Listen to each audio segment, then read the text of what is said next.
And there's a fire that I won't slay. There's a fire but no fire brigade. Our souls tonight, we are losing this fight. Oh, help our souls tonight. There's no one on our side who's gonna help our souls tonight.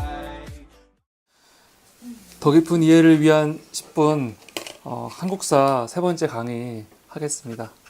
오늘로 고조선 이야기를 간단하게 좀 정리하고 내일은 다시 세계사 이야기를 하겠습니다. 지난 시간에 우리가 한나라 무제가 왕위에 오른 이야기를 했습니다. 위만이 조선을 점령하고 준왕을 내쫓고 위만 조선을 세웠죠. 세웠는데 굉장히 정치를 잘했습니다. 그러다 보니까 세력도 많이 확장하고 옆에 있는 한나라가 긴장해서 위만 조선을 경계하기 시작하죠. 근데 위만은 지혜롭게도 당시 한나라 왕 경제였는데 경제의 요구 조건을 다 들어줍니다. 그러면서 이제 원조를 받는 거죠. 군사와 물자 원조를 받는데 그걸 가지고 또 세력을 확장하고 굉장히 지혜롭게 행동을 한 건데 그렇게 초기 번영을 했습니다. 그런데 문제는 경제 이후에 한나라 무제가 등극하면서 상황이 바뀝니다. 한나라 무제가 등극했을 때는 위만 조선의 왕이 위만의 손자인 우거가 왕이었습니다. 우거 왕이죠. 근데 우거도 할아버지만큼 아주 영특하고 능력 있는 사실은 왕이었죠. 그런데 한나라 무제를 만나는 바람에 나라가 이제 망한 거죠. 이건 어쩔 수 없는 거예요. 우리나라 역사를 보면은 중국이 강성할 때는 우리나라가 그만큼 세가 강해질 수가 없는 상황이고 중국이 약해지면은 그만큼 강해지고 그런 게 있었거든요. 우고 역시 그 할아버지만큼 정치를 많이 하고 한나라를 두려워하지 않았습니다. 그래서 한강 이남의 나라들이 한나라 왕을 직접 왕래하는 것들을 계속 중간에서 방해하면서 중개무역, 중개이익을 챙겼고 또 한나라에서 많은 사람들이 유민들이 넘어왔어요. 한나라를 떠나서 넘어오니까 그 사람들을 다 받아들이는 거죠. 그 자기들이 나라의 유민으로 만들고. 근데 그게 한나라 입장에서는 굉장히 싫죠, 당연히. 그러다 보니 계속 갈등하게 되고 서파라는 사람을 중국에서 무제가 우거 왕한테 사신으로 보냅니다. 지금 한나라 무제가 서파를 보내갖고 한나라한테 충성해라 이렇게 하니까 우거 왕은 단호하게 거절하죠. 우리는 한나라의 신하가 아니라 우리 나름대로의 자치를 가지고 살아가는 나라다 막 그렇게 한다거든요. 그러니까 결국 서파가 돌아가죠. 돌아갈 때 서파를 호위하는 조선 군사들이 있었을 거 아니에요. 함께 이렇게 돌아가는 길에 이 서파가 고조선 장군을 죽여요. 죽이고 바로 그냥 중국으로 도망가죠. 근데 무제가 그거를 칭찬하면서 오히려 동부도의라는 벼슬을 내리죠. 그 라오딩으로 보내는데 동부도의의 직함을 가지고 부임하는 그날 우거왕의 결사대가 찾아가서 죽여버려요. 복수한 거죠, 철저하게. 그러니까 한나라 입장에서는 얼마나 화가 나겠어요? 그냥 거절한 것도 아니고 저렇게 관료를 죽였으니까. 그래서 기원전 109년에 드디어 한나라와 조선의 전쟁이 시작됩니다. 근데 초반에는 조선의 기마부대와 전차대가 굉장히 강했나 봐요. 전쟁에서 한나라가 졌습니다. 그러니까 무제가 위산을 조선의 화친 사신으로 보냅니다. 그러니까 화친하는 척 하면서 이제 조선을 공략하려고 한 거거든요. 그래서 위산 해상을 보내요. 그래서 위산이 화친하고 싶다고 하니까 우거왕도 전쟁하는 게 좋은 건 아니잖아요. 그래서 화친 조약을 맺지요. 그래서 그에 대한 답례를 보내다가 답례로 뭘 보냈냐면 15,000필과 태자가 사신으로 갑니다. 근데 가다 보니까 조선 땅에서는 군사 한 10,000명 정도가 태자를 보위하고 가다가 중국 경계선에 갔을 때 이 위산이 청천강 근처에서 이제 군사를 몰리고 태자만 오라고 하니까 태자가 분위기가 이상하거든요. 그래서 그냥 거절하고 돌아가요. 그러니까 실패한 거죠. 위산의 입장은. 위산이 이렇게 잘 속여가지고 데려가서 볼모로 잡으려고 했는데 그게 안 된 거죠. 그러니까 무제가 화가 나갖고 이 위산을 처형시키고 그냥 군대를 몰고 가서 전쟁을 합니다. 근데 전쟁이 길어질수록 조선이 불리한 거죠. 1년 정도 버티다가 왕검성을 버티다가 1년 정도 지나고 나니까 국내의 세력이 반으로 나뉩니다. 하나는 계속 싸우자. 결사항쟁파. 하나는 화친하자. 나중에 조선에서 병자호란이 일어났을 때도 남한산성의 왕이 숨었잖아요.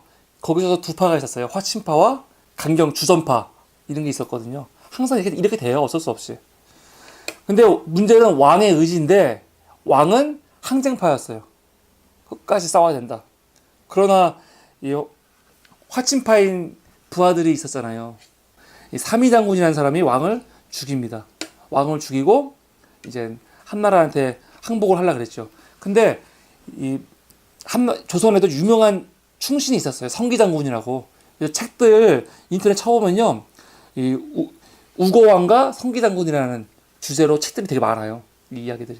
그러니까 아주 대표적인 충신인데 이 성기장군이 끝까지 나라를 지키려고 싸우다가 결국 기원전 108년에 나라도 망하고 본인도 죽게 되죠.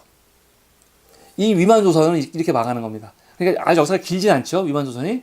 그럼 위만조선을 도대체 우리의 역사를 볼 건가 보지 않을 건가? 왜? 위만이라는 사람이 옆나라에 있던 태수의 신하였잖아요. 근데 다만 기록을 보니까 상투를 쓰고 뭐 우리들의 조선인의 옷을 입었다 해서 우리 민족이 아니냐 그런 말 있잖아요. 그런데 우리 민족이냐 아니냐는 중요하지 않아요. 사실 이렇게.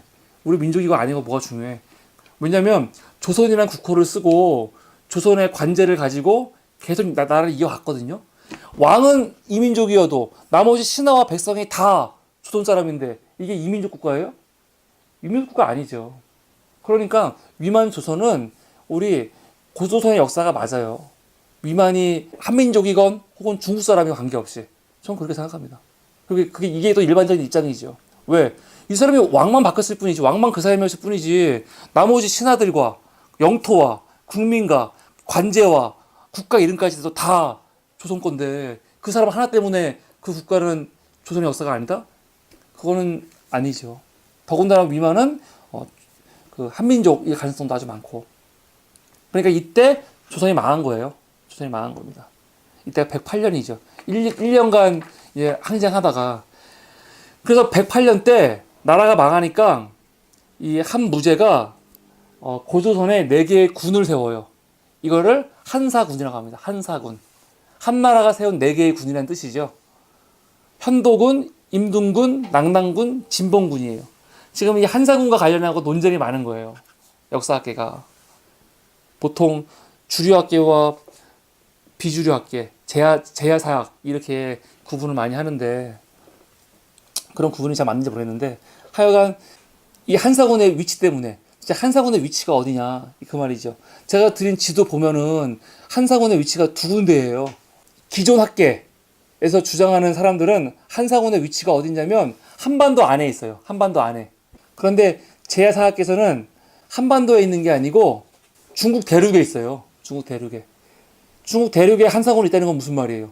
거기가 다 우리 땅이었다는 거잖아요. 우리 땅. 얼마나 기분이 좋아요. 이거 들으면. 이게 논쟁이 되는 거예요. 일반 역사학계에서는 이렇게 주장하는 제야사학계 사람들을 역사학자를 안 보죠. 그래서 유사 역사학사들 그렇게 불러요. 유사 역사학사들. 그러니까 역사도 제대로 하지 않은 사람들처럼 취급을 해요. 그리고 비주류라고. 반면에 제야사학계 주장하는 사람들은 기존 역사학계의 주장을 식민지사관이라고 해요. 일제가 만들어 온 사관을 그대로 담습하고 있다. 왜냐면 일제 친일파 역사학자 중에 아주 유명한 이병도라는 사람이 있는데 대표적인 친일 역사학자죠. 서울대 역사학자 교수였고 그분의 제자들이 다 역사학계를 차지하고 있다는 거예요. 그러니까 그 사람의 일제 식민사관을 그대로 가지고 있고 이게 지금 반영되고 있다. 그러니까 지금 역사학계에서 주장하는 한사군의 위치는 굉장히 우리 역사를 비하하는 거다. 근데 이 논쟁은 지금만 있는 게 아니에요. 옛날부터 있었어요. 옛날부터. 우리 민족주의자들, 민족주의 학자들부터 시작해서. 이건 계속 논쟁이 될 거고 더 연구가 필요한 부분입니다. 근데 우리의 공부는 깊게 들어가는 게 아니고 더 깊은 공부를 위한 기본적인 상식을 하는 거기 때문에 더 깊이 들어가지 않고 더 깊은 내용은 나중에 심용환 선생님 모셔서 같이 얘기하면서 좀 더 얘기를 해보도록 하겠습니다. 하여간 이렇게 한나라 무제가 한사군을 설치해서 조선을 통치한다고요. 근데 이거는 한무제의 일관된 정치 철학이에요. 왜냐면 한무제가 왕이 되자마자 어떻게 했냐면 원래 진나라가 구전제를 했어요. 그래서 진나라가 나라를 통일한 다음에 각 지역에 관리들을 보내서 왕이 직접 통치하는 거예요. 직접 얘기를 듣고. 그 전까지는 지방 호속들이 다 나라를 다스리는데 그 지역과 관계없는 관리를 보내는 관리를. 그러니까 중앙 집권이 강해지려면 그렇게 해야 되는 거거든요. 나중에 한나라가 들어와서 초반에 들어왔을 때 유방은 그렇게 안 했어요. 그런데 다시 한 무제가 그걸 부활시켜서 구전제를 실시했어요. 그러니까 당연히 조선에도 관리를 보내는 거죠. 총독, 빌라도를 보내는 거예요. 빌라도를. 팔레스타인에. 헤롯 왕이 아니고 빌라도를. 그래서 총독을 보내갖고 통치를 하는 거죠. 근데 한나라 관리들이 와갖고 고조선에서 철과 소금을 착취하고 백성들이 그 고역에 시달렸죠. 식민지배를 하면 항상 백성들은 희생에 따라요. 식민지배 받는 백성들 치고 행복한 사람이 누가 있어요? 한사군 설치된 지 20년이 흘렀을 때 착취에 빠져있던 백성들이 봉기를 일으킵니다. 그러면서 한사군 중에 진봉군과 인둔군은 기원전 82년에 무너져요. 그리고 그로부터 7년 후인 기원전 75년에는 현도군도 몰아내요. 가장 오래 남은 게 낙난군이에요. 낙난군. 낙난군은 서기 313년까지 남아 있었어요. 대단한 거예요. 왜? 한나라가 220년에 망했어요. 한나라는 망했는데 한나라가 설치한 낙난군은 그 이후에도 200년을 더 존속을 한 거니까. 존속을 한 거니까. 우리가 이스라엘 레반트에 보면 페니키아 있잖아요. 페니키아, 두로, 시돈, 비블로스 항구 도시들이 있었거든요. 그 도시들이 식민지로 만든 도시가 카르타고예요. 아프리카의 카르타고라는 도시예요. 근데 마찬가지죠. 페니키아에 있는 도시들은 다 망해도 카르타고는 나중에 끝까지 남아가지고 로마랑 경쟁하거든요. 그것처럼 낙난군이 그랬다는 거예요. 그러니까 지금 한사군 중에서도 낙난군이 가장 예민하게 대립하는 거예요. 낙난군 위치가 어디였냐 도대체. 낙난군이 진짜 한반도 안에 있었냐, 대륙에 있었냐, 그런 말. 근데 중국 역사책에 보면은 낙난군이 위치가 대륙에 있거든요. 근데 그럼 어떻게 보냐면 낙난군이 한반도에 있었다고 하는 사람들은 대륙에 있던 거는 처음부터 있던 게 아니고 나중에 한반도에서 쫓겨난단 말이에요.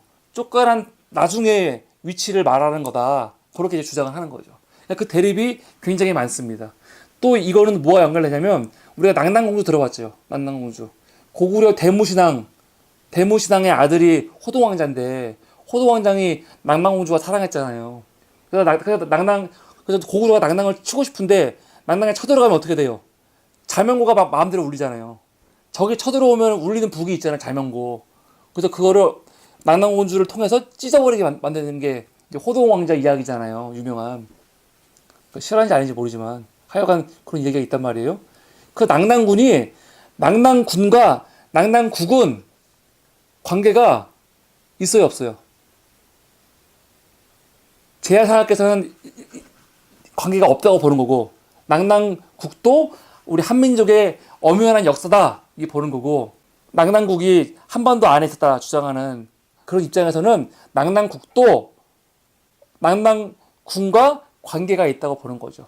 그리고 이거는 우리 한민족의 역사가 아니고 낙난 태수의 딸인 거죠. 이민족의 딸인 거죠. 그렇게 역사를 보는 관점. 역사를 어떻게 보냐에 따라서 이렇게 관점이 달라지는 거예요. 달라지는 거죠. 이거는 다 사실은 아주 오래된 얘기가 아니에요. 물론 오래된 얘기지만 그러니까 우리가 공부했던 고대 근동 얘기에 비하면 아무것도 아니잖아. 근데 이 역사도 우리가 정확히 모른다고요. 모르니까 지금 계속 논쟁하는 거죠. 우리가 공부한 4대 문명 이 이야기가 얼마나 오래된 이야기인지를 다시 한번 확인할 수 있는 겁니다. 예, 여러분 늦은 시간 경청해 주셔서 감사합니다. 팟빵을 듣고 계신 여러분 감사합니다.